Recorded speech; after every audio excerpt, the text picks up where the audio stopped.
Why can two creators follow the same strategy and get completely different results? One scales to millions while the other burns out and quits. The difference isn't their gear or their niche. It's a set of 6 mindsets that are either building your channel up or quietly breaking it down. And one of them is likely sabotaging you right now without you even knowing it. I'm going to reveal all of these 6 mindsets in 2 parts. First, the 3 mindsets that quietly hurt creators, and then the 3 mindsets that help creators grow with more clarity, resilience, and consistency. Because the goal here is not just to see what's working against you, it's to understand the more effective mindsets you can shift into instead, so you can stop repeating the same patterns. So let's start with the 3 mindsets that quietly hurt creators the most. These are the ones that can feel normal in the moment, but slowly cost you growth. The first mindset is the victim mindset. And most creators do not think they have this, because victim mindset is not usually something you either have or don't have. It's a pattern that can show up in certain moments, even in established high-performing creators, especially when your channel starts to feel out of your control. And you can hear it in the way you talk about your channel.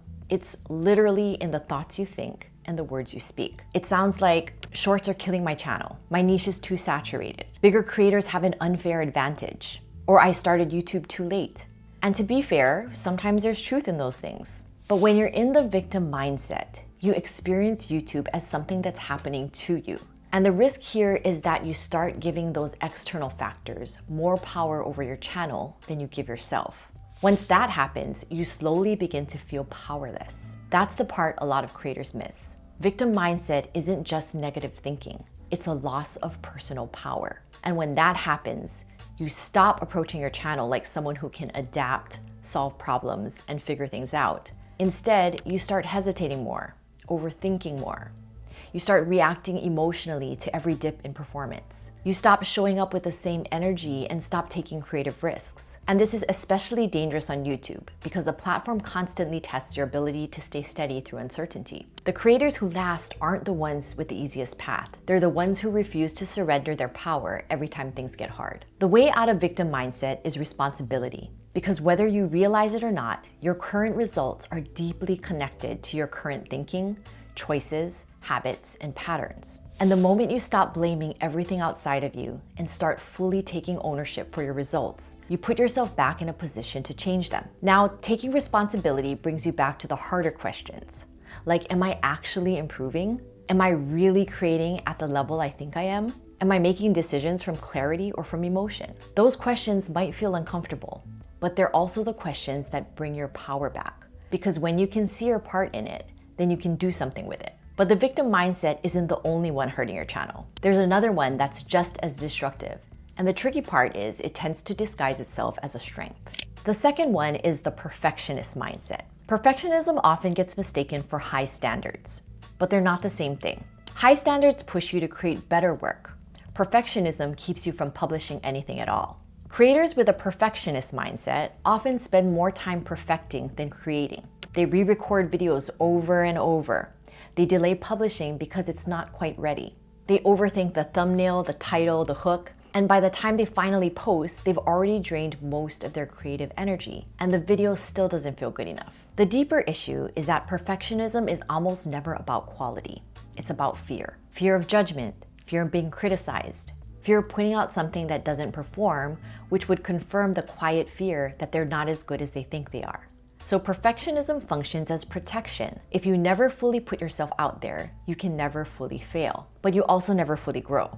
YouTube rewards consistency and iteration more than perfection. The algorithm doesn't care that you spent 40 hours on that video. It cares whether you're showing up consistently with content your audience actually wants to watch. But perfectionism breaks the feedback loop. You can't improve what you don't publish. You can't learn from an audience if you keep holding your content back. Progress requires repetition, and perfectionism resists repetition. The shift here isn't lower your standards. The shift is understanding that done and published will always teach you more than perfect and delayed. Now that shift matters, but it's not enough on its own. Because even when creators push past perfectionism and start publishing consistently, a third mindset can quietly undermine everything they're building. The third is the scarcity mindset. Scarcity mindset on YouTube shows up in a few specific ways. Seeing other creators as competition rather than community. Protecting your ideas because you're afraid someone will steal your content. feeling threatened when someone in your niche grows faster than you, hoarding strategies and insights because sharing them feels like giving away an advantage. The core belief underneath scarcity is this: there isn't enough. Not enough audience, not enough opportunity, not enough room for you to succeed if someone else is also succeeding. And that belief changes your behavior. Creators in scarcity don't collaborate. They don't engage generously with their audience. They don't share what they know. They pull inward, and your audience can feel that contracted energy. YouTube's entire ecosystem is built on abundance. And to give you some context, according to YouTube itself, people watch over 1 billion hours of YouTube every single day. There are way more viewers than there are creators. Every niche has more room than most creators realize. And the creators who grow the fastest are almost always the ones who operate from a place of generosity and expansion, sharing what they know, building real relationships, showing up openly. So those are the 3 mindsets that can quietly hurt your channel: victim mindset, perfectionism mindset, and scarcity mindset. Now let's shift into the 3 mindsets that help creators grow, because these are the patterns that help you handle pressure, failure, and the long game differently. Real quick, if you want to go deeper on this, I have a free creator mindset gap assessment that helps you identify exactly which mindset gaps are showing up in your channel right now. It's not a personality test, it's a performance assessment built specifically for YouTube creators. The link is in the description. Now, coming back to the mindsets. Recognizing the mindsets that hurt your channel is only half the equation. The next step is understanding the 3 mindsets that actually help creators grow sustainably on YouTube. The 4th one is the growth mindset, which is one of the most foundational concepts in behavioral psychology, and it's especially relevant for YouTube creators. To really understand growth mindset, it helps to understand the opposite of it: fixed mindset. A fixed mindset says your abilities, intelligence, or talent are set and cannot be changed much. You're either good at YouTube or you're not. If growth is slow, you're probably not cut out for this. A creator with a fixed mindset makes every result mean something about themselves. If a video flops, maybe they're just not good enough. If growth slows down, maybe they miss their window. If another creator succeeds faster, maybe they simply have something you don't. So instead of learning from the feedback, they take it personally. And once that happens, growth becomes much harder because every mistake feels threatening. A growth mindset approaches the platform completely differently. A bad video is data, not something that spirals into doubt. Slow growth is feedback, not proof that you're incapable. Mistakes are just part of developing the skill. It's not evidence that you should quit. That is why growth mindset matters so much on YouTube. This platform rewards creators who can learn, adapt, and improve without turning every outcome into a judgment about their self-worth. And honestly, some of the best creators on the platform are not the people who started with the most talent. They're the people who stayed open to learning long enough to become exceptional at it. Marcus Brownlee is a great example of this. He started uploading videos to YouTube in 2008 when he was just 14 years old. His early videos were nothing like the polished MKBHD content people know today. But that's the point. He kept creating, kept improving, and stayed in the process long enough to develop the skills to succeed. That's what growth mindset looks like on YouTube.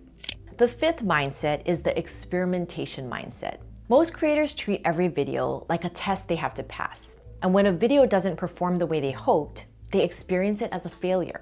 An experimentation mindset flips that entirely. When you see your channel as an ongoing experiment instead of a constant evaluation, every video becomes data. A video that doesn't perform tells you something. A video that takes off tells you something else. Neither one has to mean something about your worth as a creator. Both are just feedback you can use. This matters because creators who are afraid to fail don't take creative risks. They default to what feels safe, what's been done before, and what is less likely to be criticized. And safe content is often forgettable content. The creators who break through are almost always the ones who are willing to try something different. A different format, a different topic angle, a different way of presenting themselves on camera. Most of those experiments don't work, but a few of them do. And those are the experiments that can completely change a channel's trajectory. You don't find what works by playing it safe. You find what works by running enough experiments to get real information about your audience and your content. An experimentation mindset also protects you emotionally. When a video doesn't perform, you're not devastated. You're curious. That curiosity keeps you in the game long enough to actually figure it out, which connects directly to the final mindset, and arguably the most important one for sustaining any of this long term. The sixth mindset is the long game mindset. Most creators who quit don't quit because they ran out of ideas. They quit because they ran out of patience. They expected growth to feel more linear. They expected their effort to translate into visible results faster. And when it didn't, they start questioning whether it was worth continuing. And eventually, the answer became no. A long game mindset means you are genuinely building for the long term, not as a coping strategy for slow results, but as an actual orientation toward what you're building. YouTube is a compounding platform. The value of what you build doesn't stay fixed. Every video you publish is potentially still being watched years from now. The results compound over time in ways most creators underestimate while they're living it. But the long game mindset is not just about being patient. It's about building in a way you can actually sustain. A lot of creators burn out because they are running too fast for reasons that do not truly feel fulfilling. They're chasing the next spike in views, trying to force momentum, or measuring their progress against unrealistic expectations they've imposed upon themselves. And when you build from that place, even growth starts to feel heavy. Sustainable growth comes from creating with intention, maintaining your standards, and staying in the game long enough for the compound effect to actually work. The creators who build something meaningful on YouTube are the ones who decided somewhere along the way that they were in this for real, not just until it got hard. These 6 mindsets shape more of your channel than most creators realize. They shape what you publish, what you avoid, how you handle setbacks, and whether you keep moving forward when growth gets hard. When your mindset is strong, strategy becomes easier to execute. When it's working against you, even good strategy can start to feel like it's failing. That's why mindset matters so much on YouTube, because your mindset determines how consistently you execute, how quickly you adapt, and how long you stay in the game. And over time, that is what will make or break your channel. Now, if you noticed any of those mindsets that hurt your channel in yourself, the victim mindset, the perfectionism mindset, the scarcity mindset, there's something underneath all 3 of them you need to understand. Fear. Not necessarily the obvious in-your-face kind of fear, but the quieter kind of fear that runs patterns in the background without you even knowing it. In my next video, I break down the major fears that sabotage YouTube growth. Because once you can see those fears clearly, you can stop letting it run your channel. Watch it next.